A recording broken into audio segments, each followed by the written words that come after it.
Karen. Thank you for taking the time to meet with us today virtually. We have our great presenter, Rochelle Dumm. She's going to be speaking to you today on an in-depth look at pediatric orthoses. So, and I've got my presentation up. So Rochelle, you are good to go. All right. Sorry, if you have questions that you want to ask, feel free to put them in the chat. I'll be monitoring the chat for Rochelle, and we'll get to the end at the end, or feel free to unmute at the end of the presentation, and we can answer your questions as well.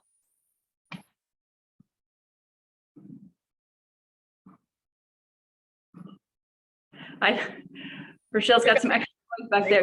Okay, you're good. All right.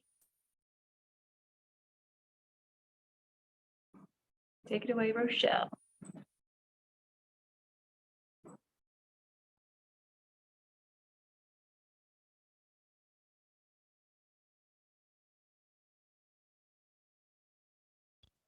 Okay, now I can start.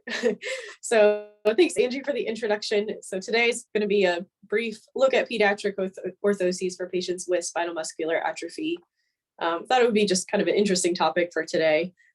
Just as a brief review, SMA is a genetic condition. It's inherited in an autosomal recessive manner. Typically, it's caused by defects in both copies of the SMN1 gene, which results in an insufficient level of the SMN protein. This causes loss of motor neurons in the spinal cord, which leads to the weakness and atrophy in the skeletal muscles. SMA affects not just the extremities, but also the spine, as well as respiratory function and digestive function. So individuals with SMA have a whole host of symptoms, a lot of which affect the skeletal musculoskeletal system. There are four main types of SMA. The first type is known as the infantile or acute onset SMA. Usually it's identified by 6 months of age, if not sooner. And it's the most severe type of SMA. Oh, sorry, Angie, you can go to the next slide. Next two slides. Sorry about that. So typically SMA type 1 affects breathing, it affects the joints, feeding, swallowing, and tendon reflexes. Life expectancy is fairly short, up to 2 years without any form of treatment and up to 4 years with treatment. Type 2 is considered the intermediate form or chronic SMA. It's more common than type 1, and the symptoms typically show up a little bit later, between 6 and 18 months of age, sometimes even up to as late as 2 years.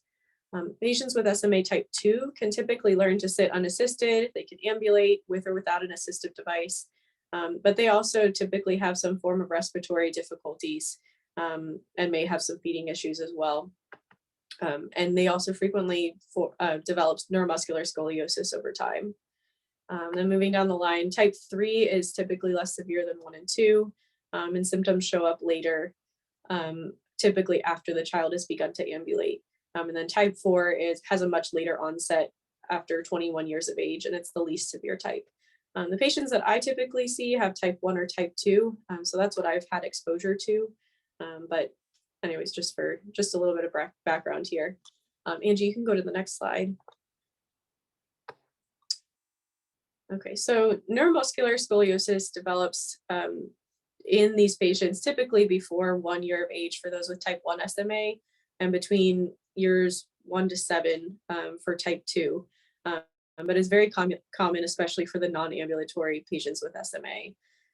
Pectus excavatum is also very common due to the lack of core strength and poor respiratory function. So I see this frequently as well in my SMA patients. They have considerable lower extremity weakness, and oftentimes they're not able to sit without some form of assistance or seating support system. But some are able to progress to independent sitting, depending on what type of SMA and what kind of treatment they've had, if any, and therapeutic interventions. Most with type 2 and some with type 3 will require assistance for ambulation. Some may require a feeding tube as well, like I mentioned before. The big differentiators between type 1 and type 2 is that type 2 presents symptoms later on. It's less severe and it typically progresses a little bit slower than type 1. In general, the proximal muscles are affected first, and then the weakness progresses distally. The majority of individuals with SMA will develop neuromuscular scoli at some point, but it's typically more flexible in nature, but it can become more rigid without intervention. Soft tissue contractures are also common, especially around the hip, knee, and ankle, and hip dislocation and ankle instability are also quite common. Patients usually do not have the ability to stand without some form of assistance and typically rely on a wheelchair for their primary mode of mobility. Angie, we can go to the next slide. There are a few treatment options that are available for SMA, came up within the past decade. The first FDA approved treatment is Spinraza. It was approved in 2016 by the FDA, and this targets the SMN2 gene, which causes the body to produce more complete forms of the SMN protein. It is recommended for individuals older than 2 years of age, up to adults, and it's administered by a lumbar puncture. So the way that this works is that there are 4 loading doses at the beginning, and then after that point, injections are provided 3 times per year after that point. We can go to the next slide.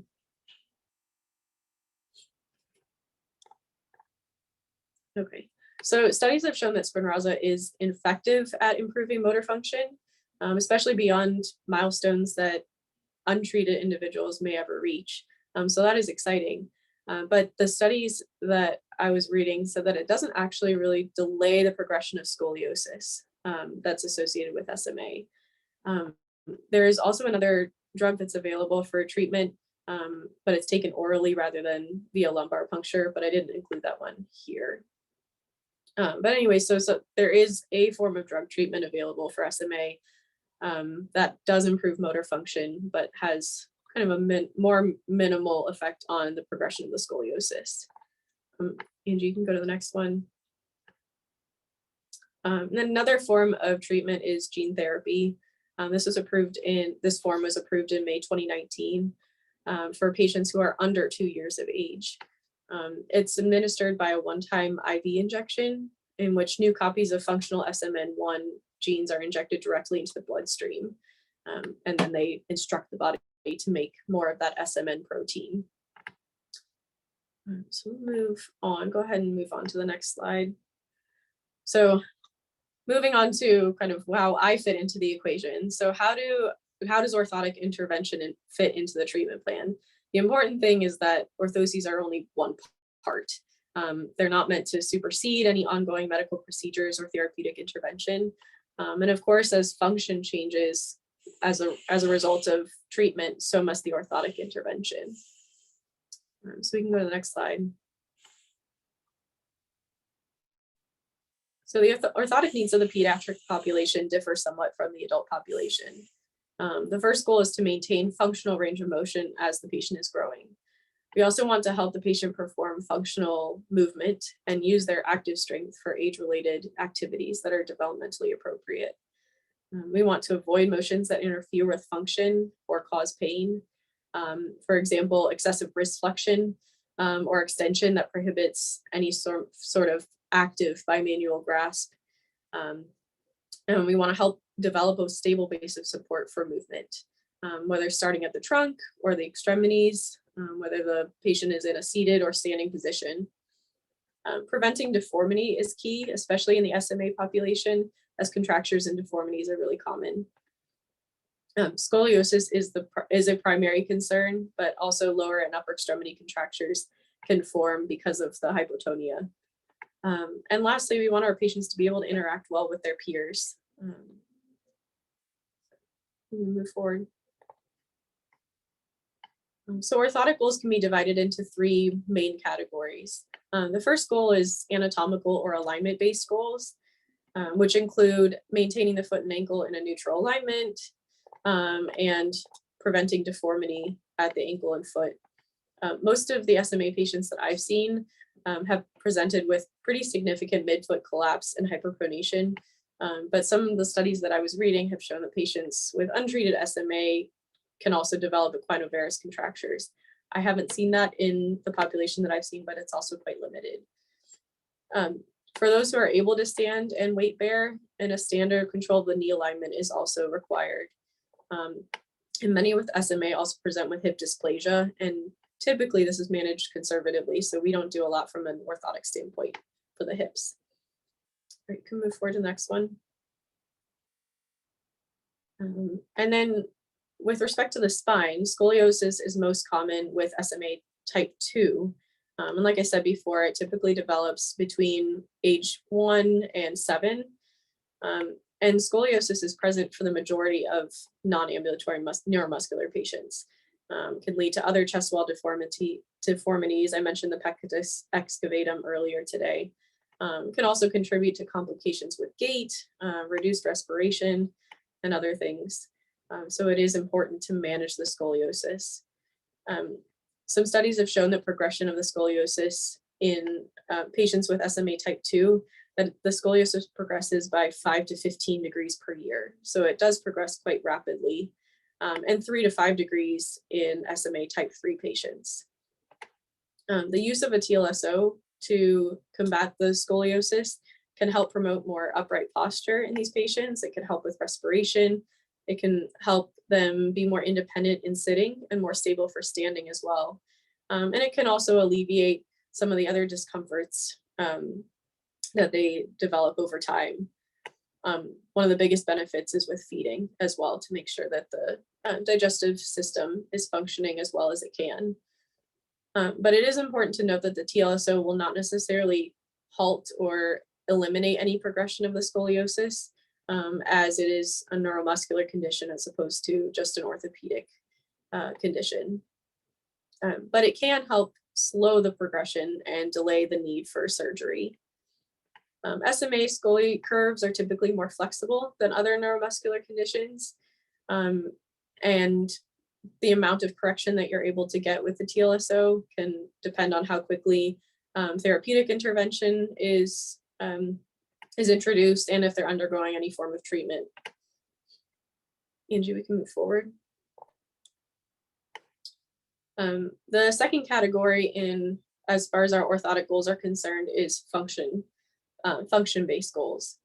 For non-ambulatory patients, functional goals are more related to posture, to allow more independent sitting by neutralizing the spinal and pelvic alignment, to improve sitting posture while they're in their wheelchair, to allow patients to activate their head and neck control, and to focus on upper and lower extremity motor development.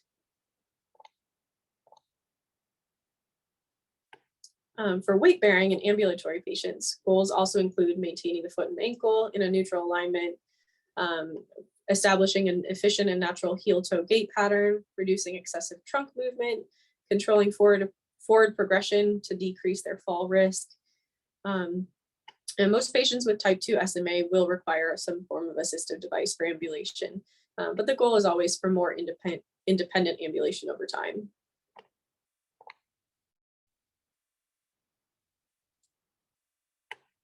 All right, and then lastly, the rehabilitative goals of orthotic intervention include increasing gait efficiency and independence, increasing proximal strength, improving range of motion to help assist with gait efficiency, and of course to improve respiration and feeding and delay the need for surgery, as surgery can cause a delay in their rehabilitation as well. All right, so to put some of this information into context, I just wanted to introduce, oh, sorry, we got the compressor going again.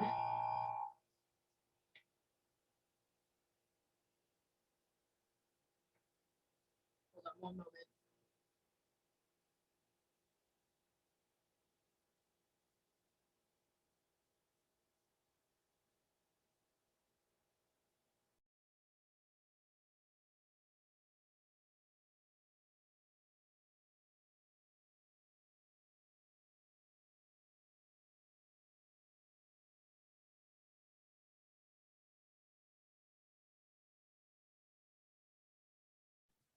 Sorry about that. So to put this in perspective, I wanted to present two of my own patient cases.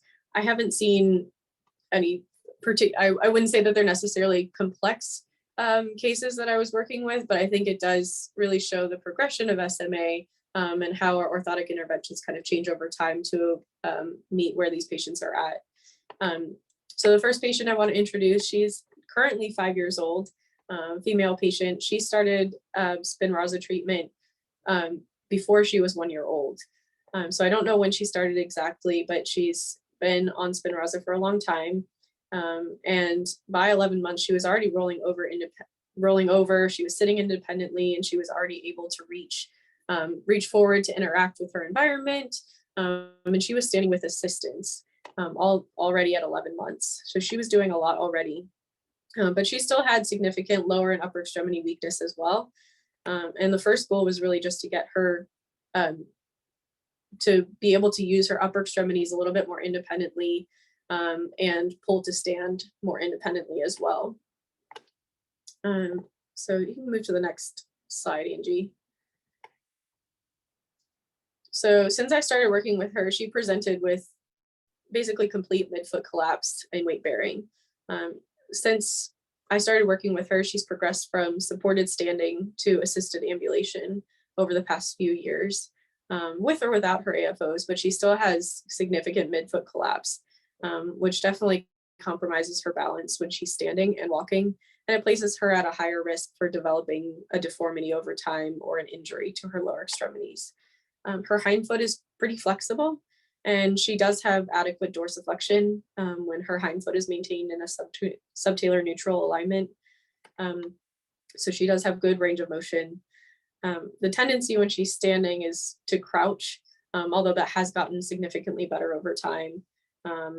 So when we started out, orthotic intervention was more to control that tibial progression, but of course those goals have changed with her. She also presented with a significant anterior pelvic tilt and excessive lumbar lordosis. So she was bearing a lot more weight through her arms on her assistive device than through her feet. Go to the next slide. So we started her out when she was just a year old with solid AFOs, just to give her maximal stability for standing as she's learning to stand more independently, to really control that hind foot and get her in a good alignment. She didn't really have much quad strength when we started working with her. So solid AFOs seemed like the best solution. As she continued to progress and get stronger, we were able to give her articulated AFOs, which allowed her a little bit of dorsiflexion. We did control that with check straps in the posterior, and also had full posterior stops to control planar flexion as well. But we wanted to give her a little bit of range of motion so she could use what available range she had. She continued to progress. Her quad strength got a little bit stronger. She wasn't hyperextending nearly as much. So her next pair, we moved her to a PLS design just to allow her to continue strengthening those muscles. And then about 6 months ago, we were able to provide her quad strength was strong enough that we could provide her with free motion articulated AFOs. She still has that really significant midfoot collapse, so she still needs something around her foot and ankle. So we've maintained that molded inner boot design in the articulated AFOs for her, but she does really well with the free motion dorsiflexion and planar flexion. She just needed a little bit higher proximal support for enough leverage to control her midfoot.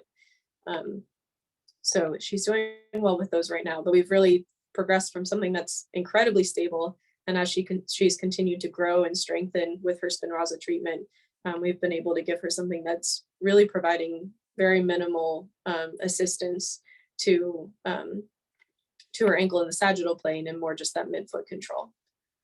So that's been exciting to see. All right, we can go to the next slide. So then this is mostly about the spine side of things. So when I first started seeing her, she didn't really have much scoliosis at all. She has been using a wheelchair full time for mobility, but she was also ambulating. So the scoliosis really started developing when she was around 2.5, 3 years of age. And it progressed quite quickly. So she started out fairly neutral when I started working with her, and then developed this pretty rapid thoracolumbar curve. So the goal initially was just to delay the need for surgery, and delay the progression of her scoliosis as much as possible. Go to the next slide.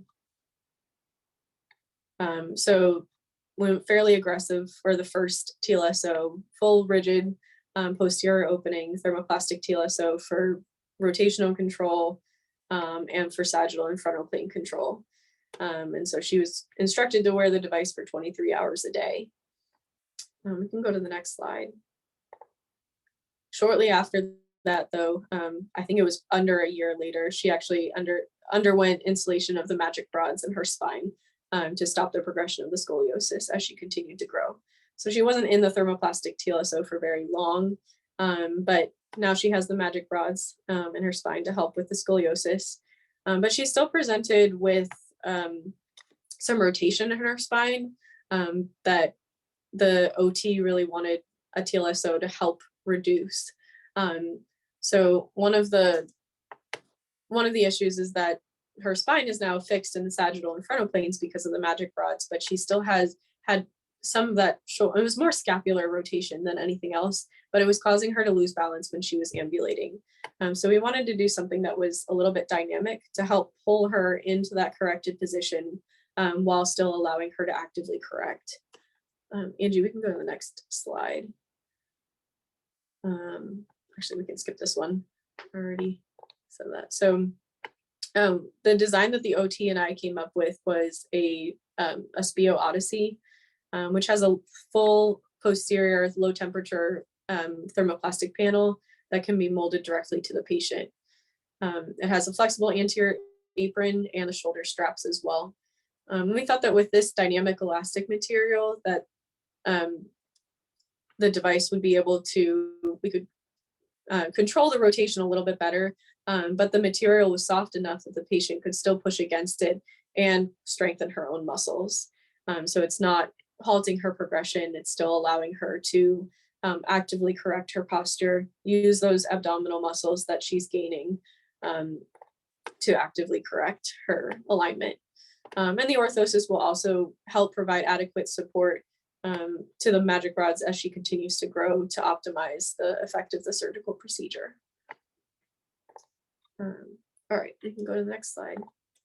Next case is also a kiddo with SMA type 1, but he's a little bit younger. He's 2 years now, and he's also undergoing Spinraza treatment. When I first started seeing him, he had a significant pectus excavatum deformity and significant rib flaring. By the time I started seeing him at 8 months of age, he was doing a lot of belly breathing as well. So this was kind of a concern to me at the beginning, but the goal wasn't really to manage these things initially. The doctor really wanted to wait and see and just monitor at first. He wasn't sitting independently at the time, but he also had a lot of upper extremity involvement and lower extremity weakness. Go to the next slide. So initially at 8 months in supported sitting, he presented with posterior pelvic tilt and sacral sitting. He had excessive lumbar lordosis. When we brought him forward and tried to put him forward on his hands, he had excessive lumbar lordosis and hyperkyphosis. His spine was neutral in the frontal plane in supine and sitting, so he was correctable, but he did require significant trunk support for sitting. And he couldn't really bear any weight through his arms, which was preventing him from sitting more independently. So the primary goal when he was 1 year, almost one, was just to get him to sit independently.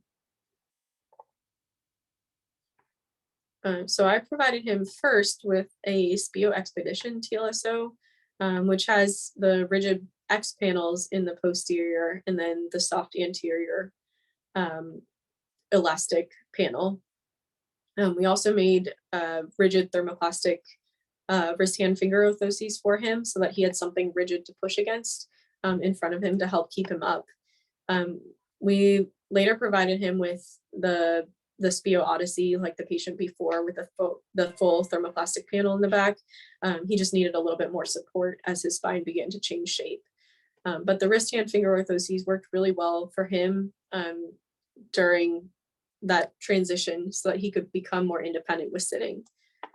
So once we kind of achieved that goal, we moved on to the next stage. You can move to the next slide, Angie.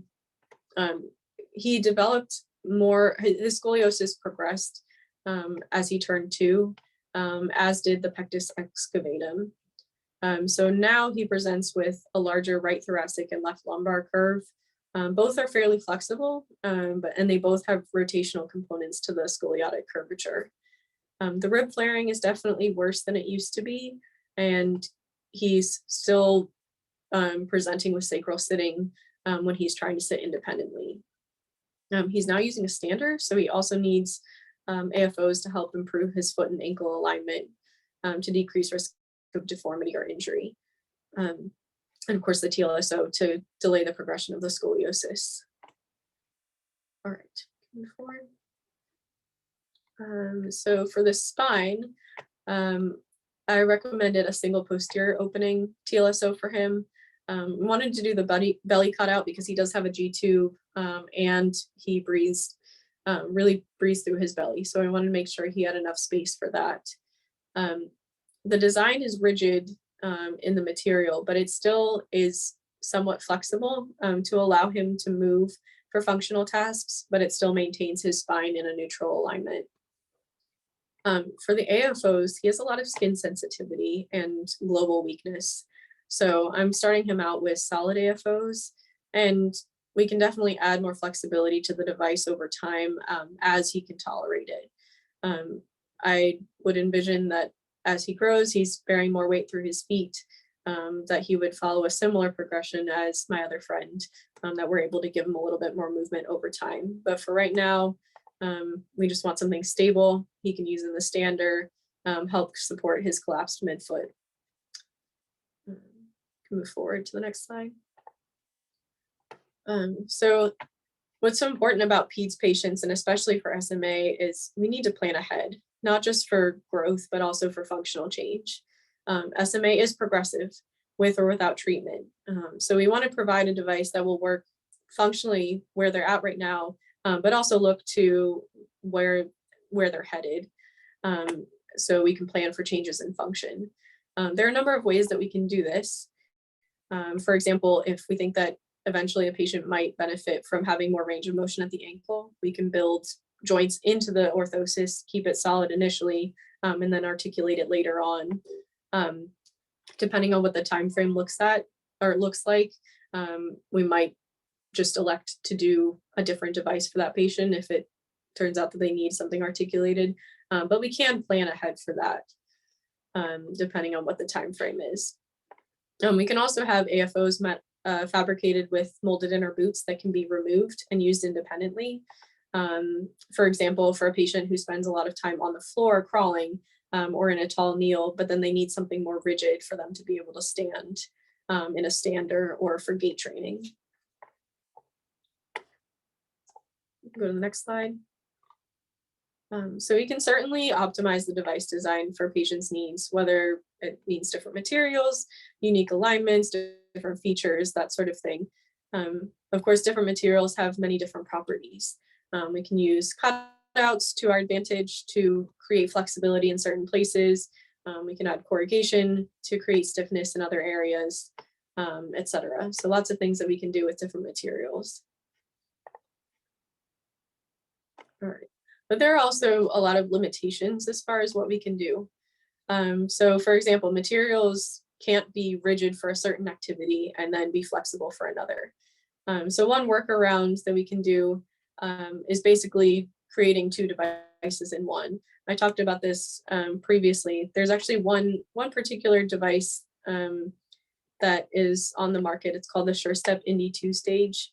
I think this is just a good example of this design where you have two devices in one, essentially. But we can do this with a lot of different manufacturers too, not just with SureStep. But basically it's an SMO within an AFO. So you have the benefit of the flexibility of the SMO for certain activities, and then you can use it together with the AFO construction for more stability for the stander or during ambulation. Just depends on what the functional needs are. Of course, the trade-off is always bulk.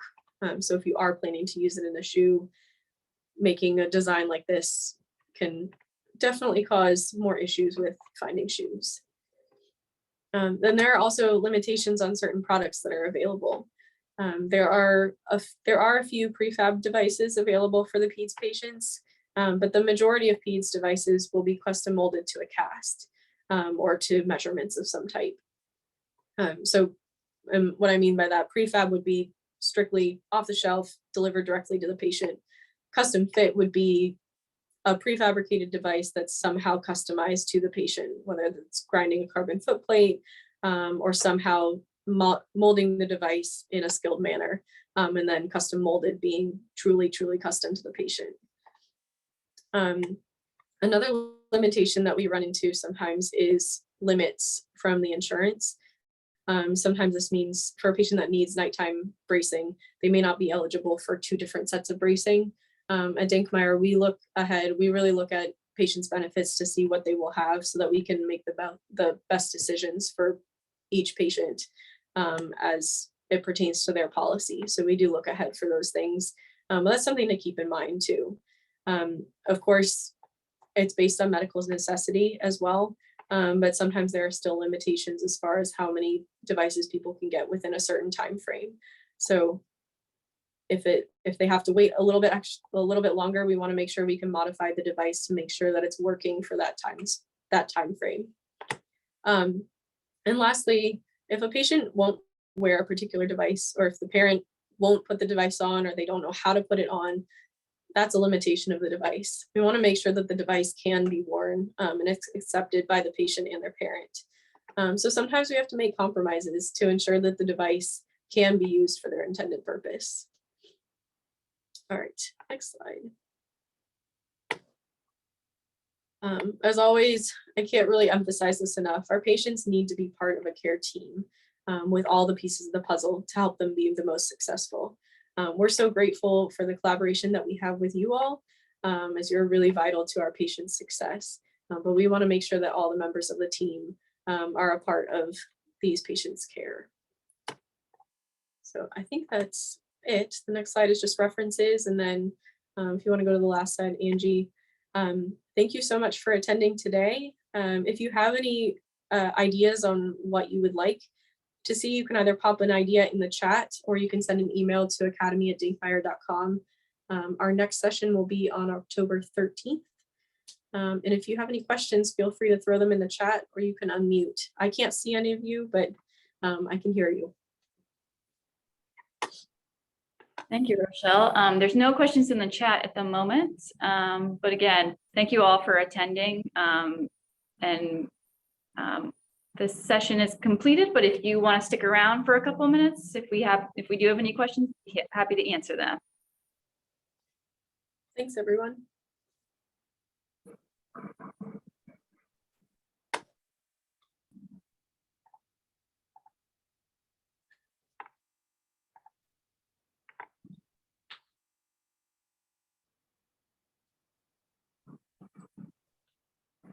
Rochelle, you got a thank you in the chat.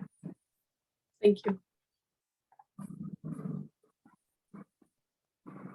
All right, we're good. All right. Thanks, Angie. Thank you, Rochelle.